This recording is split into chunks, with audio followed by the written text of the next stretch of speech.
নির্বাচন মানি না, মানব না, গুপ্ত নির্বাচন।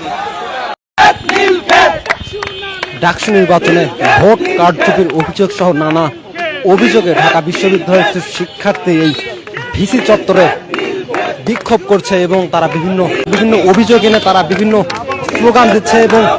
তারা বলছেন যে এই যে ডাকসু নির্বাচনে যে ভোট কারচুপি হচ্ছে এবং সেই ভোট ব্যালট পেপার যেখান থেকে ছাপানো হচ্ছে সেই নীল খেতে আসলে ডাকসু নির্বাচনের যে ব্যালটটি ছাপানো হচ্ছে সেই ব্যালটেই 2 নম্বর করা হচ্ছে এবং বিভিন্ন মাধ্যমে তারা তাদের যে প্রতিবাদ ডাকসু নিয়ে তাদের যে অভিযোগ সেই অভিযোগ এবং প্রতিবাদ তারা